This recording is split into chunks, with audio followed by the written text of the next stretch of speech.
This is the amazing Islam journey of a brave sister.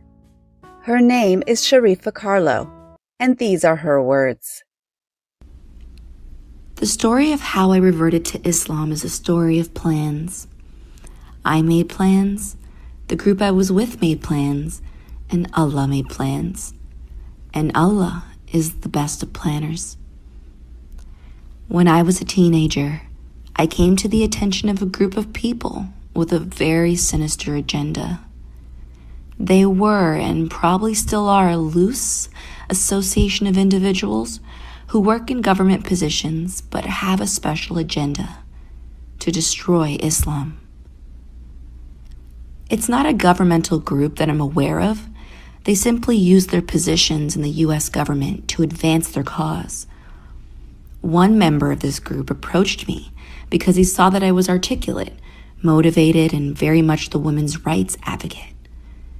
He told me that if I studied international relations with an emphasis in the Middle East, he'd guarantee me a job at the American embassy in Egypt. He wanted me to eventually go there to use my position in the country to talk to Muslim women and encourage the fledgling women's rights movement. I thought this was a great idea. I had seen the Muslim women on TV. I knew they were a poor, oppressed group and wanted to lead them to the light of the 20th century freedom. With this intention, I went to college and began my education. I studied Quran, Hadith, and Islamic history.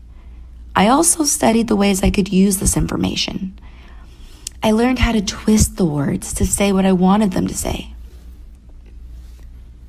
It was a valuable tool. Once I started learning, however, I began to be intrigued by the message of Islam. It made sense. That was very scary. Therefore, in order to counteract this effect, I began to take classes in Christianity. I chose to take classes with this one professor on campus because he had a good reputation and he had a PhD in theology from Harvard University. I felt I was in good hands. I was, but not for the reasons I thought. It turns out that this professor was a Unitarian Christian. He didn't believe in the Trinity or the divinity of Jesus. In actuality, he believed that Jesus was a prophet. He proceeded to prove this by taking the Bible from its sources in Greek, Hebrew, and Aramaic, and showed where they were changed. As he did this, he showed the historical events which shaped and followed these changes. By the time I finished this class, my religion had been destroyed. But I was still not ready to accept Islam. As time went on, I continued to study for myself and for my future career. This took about 3 years. In this time, I would question Muslims about their beliefs. One of the individuals I questioned was a Muslim brother with the MSA.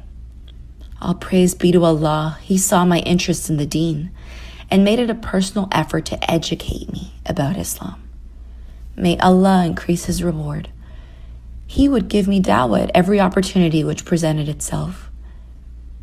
One day, this man contacts me and he tells me about a group of Muslims who were visiting in town. He wanted me to meet them. I agreed. I went to meet with them after Isha prayer. I was led to a room with at least 20 men in it. They all made space for me to sit, and I was placed face to face with an elderly Pakistani gentleman.